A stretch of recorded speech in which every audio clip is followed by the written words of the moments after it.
अर्धनारीश्वर के श्री विग्रह की निरंतर शरण लेता हूँ। उसका वर्ण बंदूक पुष्प और सुवर्ण के समान रक्तपीत मिश्रित है।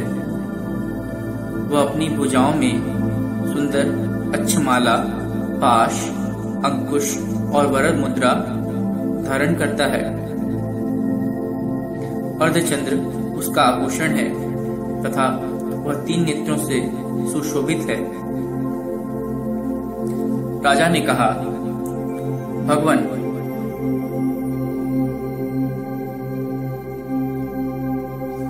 आपने रक्तबीज के वध से संबंध रखने वाला देवी चरित्र का यह अद्भुत महात्म्य मुझे बतलाया। अब रक्तबीज के मारे जाने पर अत्यंत क्रोध में भरे हुए शुंभ और निशुंभ ने जो कर्म किया उसे मैं सुनना चाहता हूँ। ऋषि कहते हैं, राजन, युद्ध में रक्तबीज तथा अन्य दैत्यों के मारे जाने पर शुंभ और निशुंभ के क्रोध की सीमा न रही। अपनी विशाल सेना इस प्रकार मारी जाती देख निशुंभ अमर्ष में भरकर देवी की ओर दौड़ा। उसके साथ असुरों की प्रधान सेना थी। उसके आगे पीछे तथा पार्श्व भाग में बड़े बड़े असुर थे जो क्रोध से पूंछ चबाते हुए देवी को मार डालने के लिए आए। महापराक्रमी शुंभ भी अपनी सेना के साथ मातृगणों से युद्ध करके क्रोधवश चंडिका को मारने के लिए आ पहुंचा। तब देवी के साथ शुंभ और निशुंभ का घोर संग्राम छिड़ गया। वे दोनों दैत्य मेघों की भांति बाणों की भयंकर वृष्टि कर रहे थे। उन दोनों के चलाए हुए बाणों को चंडिका ने अपने बाणों के समूह से तुरंत काट डाला और शस्त्र समूहों की वर्षा करके उन दोनों दैत्य पतियों के अंगों में भी चोट पहुंचाई। निशुंभ ने तीखी तलवार और चमकती हुई ढाल लेकर देवी के श्रेष्ठ वाहन सिंह के मस्तक पर प्रहार किया। अपने वाहन को चोट पहुंचने पर देवी ने क्षुरप्र नामक बाण से निशुंभ की श्रेष्ठ तलवार तुरंत ही काट डाली और उसकी ढाल को भी, जिसमें 8 चांद जड़े थे, खंड खंड कर दिया। ढाल और तलवार के कट जाने पर उस असुर ने शक्ति चलाई, किंतु सामने आने पर देवी ने चक्र से उसके भी 2 टुकड़े कर दिए। अब तो निशुंभ क्रोध से जल उठा और उस दानव ने देवी को मारने के लिए शूल उठाया, किंतु देवी ने समीप आने पर उसे भी मुक्के से मारकर चूर्ण कर दिया। तब उसने गदा घुमाकर चंडी के ऊपर चलाई, परंतु वह भी देवी के त्रिशूल से कटकर भस्म हो गई। तदंतर दैत्यराज निशुंभ को हर्षा हाथ में लेकर आते देख देवी ने बाण समूह से घायल कर धरती पर सुला दिया। उस भयंकर पराक्रमी भाई निशुंभ के धराशायी हो जाने पर शुंभ को बड़ा क्रोध हुआ और अंबिका का वध करने के लिए वह आगे बढ़ा। रथ पर बैठे बैठे ही उत्तम आयुधों से सुशोभित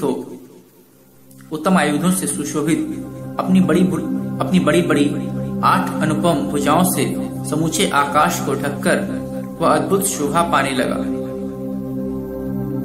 उसे आते देख देवी ने शंख बजाया और धनुष की प्रत्यंचा का भी अत्यंत दुस्सह शब्द किया।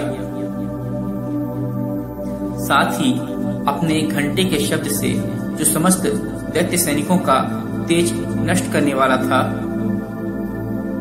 संपूर्ण दिशाओं को व्याप्त कर दिया। तदंतर सिंह ने भी अपनी दहाड़ से, जिसे सुनकर बड़े बड़े गजराजों का महान मद दूर हो जाता था, आकाश, पृथ्वी और 200 दिशाओं को गुंजा दिया। फिर काली ने आकाश में उछलकर अपने दोनों हाथों से पृथ्वी पर आघात किया उससे ऐसा भयंकर शब्द हुआ जिससे पहले के सभी शब्द शांत हो गए। तत्पश्चात शिवदूती ने दैत्यों के लिए अमंगलजनक अट्टहास किया। इन शब्दों को सुनकर समस्त असुर थर्रा उठे, किंतु शुंभ को बड़ा क्रोध हुआ।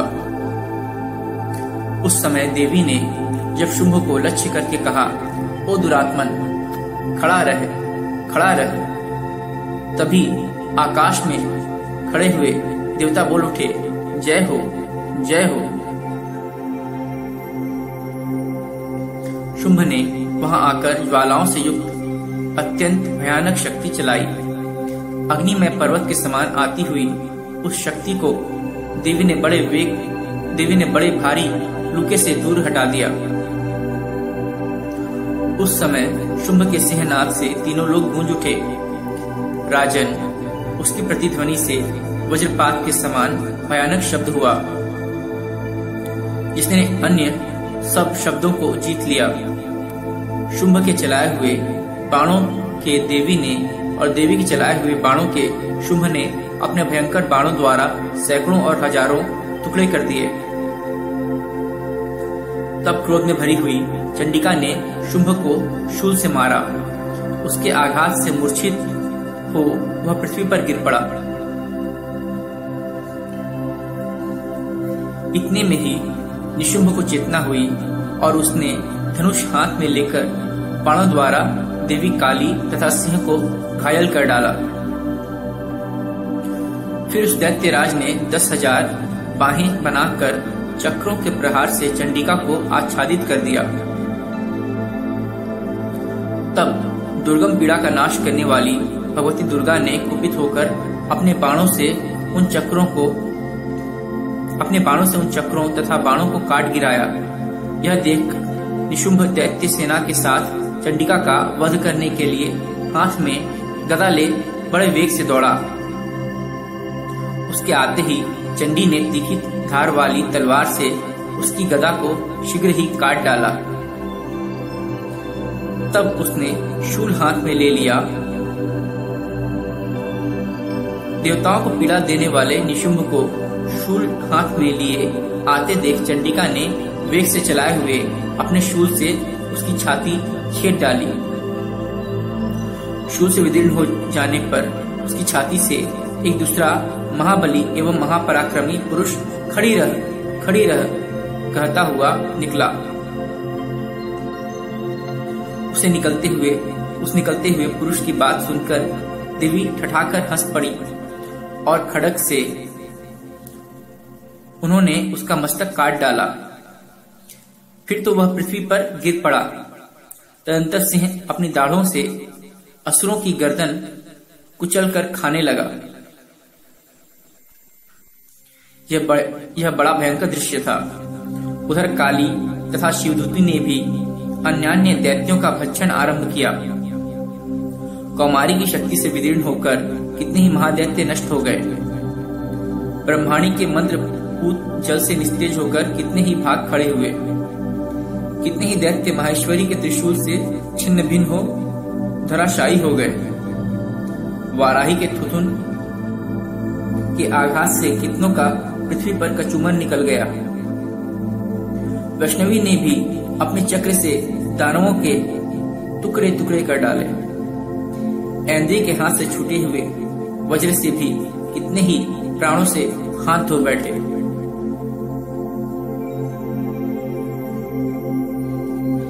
ऐन्द्री के हाथ से छूटे हुए वज्र से भी कितने ही प्राणों से हाथ धो बैठे।